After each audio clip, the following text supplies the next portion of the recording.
Welcome to Andhraprabha. నా పేరు సాయి. కవితకి ఎందుకు టికెట్ ఇవ్వలేదు? చేవెళ్ళలో కాసాని పోటీ అవసరమా?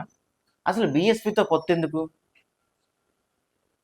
ఆరూరు రమేష్ వెళ్ళిపోతా అంటే ఆయన కారులో ఎక్కించుకొని మరి బలవంతంగా ఆఫీస్ తీసుకొచ్చే పరిస్థితి ఎందుకు? ఏమైంది బీఆర్ఎస్కు అనే ప్రశ్నలు సగటు బీఆర్ఎస్ అభిమానుల్లో, కార్యకర్తల్లో ఎక్కడ చూసినా డిస్కషన్ పడుతుంది.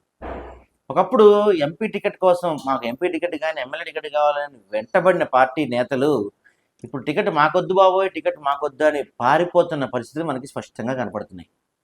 ఎందుకు బీఆర్ఎస్ పరిస్థితి ఇలా మారిపోయింది? మాకు వద్దన్న వాళ్ళకి టికెట్లు ఇస్తున్నారు, ఎప్పటి నుంచో పార్టీలో ఉండి వెళ్ళిపోతున్న వాళ్ళని వెళ్ళొద్దు బతిలాడుతున్నారు, పక్క పార్టీల్లో వెళ్ళిపోయే వైపు చూస్తున్నారు. ఇట్లా ఎందుకు బీఆర్ఎస్ పరిస్థితి అయిపోయింది, అసలు బీఆర్ఎస్ ఎందుకు ఇలా మారిపోయిందని చెప్పి ప్రతి కార్యకర్త కూడా బాధపడుతున్న పరిస్థితి మనకు స్పష్టంగా కనపడుతుంది. అసలు ఇదంతా కేసీఆర్ స్ట్రాటజీయా, వ్యూహమా, వ్యూహాత్మక తప్పిదమా, అసలు ఏం జరుగుతుంది అనేది సగటు బీఆర్ఎస్ కార్యకర్తలకు ఏం అర్థం కావట్లేదు.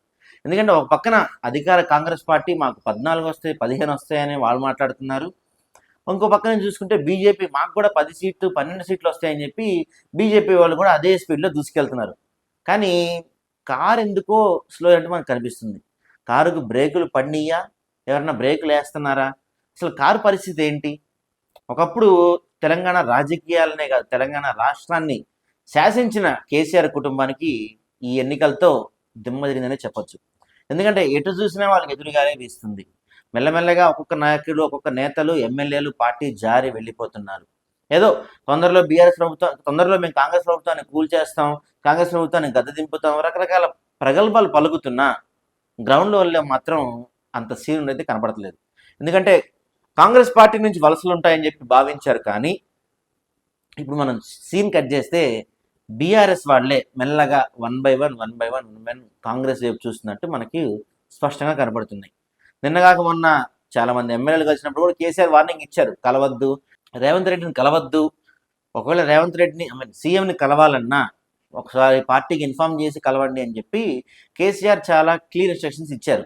కానీ ఎమ్మెల్యేలు కానీ నేతలు కానీ అవేం పెద్దగా పట్టించుకుంటూ మనకు కనపడతలేదు. ఈ లోక్సభ ఎన్నికల్లో బీఆర్ఎస్కు మాత్రం దెబ్బ పడితే పార్టీ భవిష్యత్తు ఏంటి? పార్టీ మళ్ళీ కోలుకోగలుగుతుందా? కోలుకొని మళ్ళీ రాజకీయాలు చేయగలుగుతుందా? మళ్ళీ అధికారం పక్కన పెడితే ఉనికిరైనా చాటుకునే పరిస్థితి ఉంటుందా? ఎందుకంటే రెండు పెద్ద పార్టీలైన కాంగ్రెస్ పార్టీ కానీ బీజేపీ కానీ మధ్య ప్రాంతీయ పార్టీగా ఎంతవరకు ఉనికి నిలిపోగలుగుతుంది బీఆర్ఎస్? ఒక పక్కన వేరే రాష్ట్రాలకు వెళ్ళి ప్రచారం చేయాలి, వేరే రాష్ట్రాల్లో కూడా బాగా వేయాలని భావించారు. కానీ మెల్లగా మహారాష్ట్ర, తర్వాత ఆంధ్రప్రదేశ్ లాంటి వాటి చోట్ల పార్టీ ఆఫీసులకి తాళం వేస్తున్న పరిస్థితి మనకు స్పష్టంగా కనపడుతున్నాయి. ఇటువంటి పరిస్థితుల్లో, ఇటువంటి కష్టకాలంలో పార్టీని ఒడ్డు చేర్చేది ఎవరు? కేసీఆర్ వ్యూహాలకు పదును తగ్గిందా? కేటీఆర్ మాటలకు జోరు తగ్గిందా?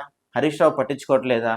ఏం జరుగుతుంది మొత్తం మీద అనేది ఖచ్చితంగా బీఆర్ఎస్ అభిమానులు ఎంతో బాధపడుతున్న పరిస్థితి మనకు కనపడుతున్నాయి. చాలా చోట్ల క్యాండిడేట్సే లేరన్నట్టు ఒక అనామకుల్ని కానీ, సెకండ్ గ్రేడ్ లీడర్స్ని కానీ, పెద్దగా తెలియని వాళ్ళని కానీ, పెద్దగా పరిచయం లేని వాళ్ళని కానీ, ఇలాంటి వాళ్ళని తీసుకొచ్చి కేసీఆర్ ఎంపీ ఎన్నికల నుంచి పెడుతున్నారు. ఇలాంటి పరిస్థితుల్లో దెబ్బ పడితే మాత్రం ఈ ఎంపీ ఎన్నికల్లో కనీసం 10-12 స్థానాలు గెలుచుకోకుండా సింగిల్ డిజిట్కి పరిమితం అయితే మాత్రం బీఆర్ఎస్ భవిష్యత్తు ఏంటి? ఇక ముందు కోలుకొని ముందుకు వెళ్ళగలుగుతామా? కాంగ్రెస్ను, బీజేపీని ఎదురు నిలబడగలుగుతామా అనేది ప్రతి బీఆర్ఎస్ కార్యకర్త అనుమానం. అయితే కేసీఆర్ ఇక ముందు నేను మళ్ళీ ప్రజల్లోకి వస్తాను, నేనంటే ఏంటో చూపిస్తాను, మొన్న మేడిగడ్డ గురించి కానీ వాటి గురించి కానీ మాట్లాడితే ఒక్క పిల్లలు కుంగిపోతే ఏదో దేశం కొట్టుకుపోయినట్టు మాట్లాడుతున్నా ఆయన స్టైల్లో ఆయన వ్యాఖ్యలు చేశారు. కానీ పెద్దగా అవి ప్రజలపై ప్రభావం చూపితే కనపడతలేదు. ఏది ఏమైనా తొందరగా కేసీఆర్ మేల్కొని, లేకపోతే కేటీఆర్ మేల్కొని బీఆర్ఎస్ పార్టీని లోక్సభ ఎన్నికలు సంసిద్ధం చేసి వాళ్ళదైన వ్యూహాలతో, వాళ్ళదైన వీటితో పదును పెట్టి ఖచ్చితంగా ఈ ఎన్నికల్లో డబుల్ డిజిట్ దాటకపోతే మాత్రం బీఆర్ఎస్ భవిష్యత్తుపై ఖచ్చితంగా నీలి నీళ్ళైతే కమ్ముకునే అవకాశాలు స్పష్టంగా కనిపిస్తున్నాయి.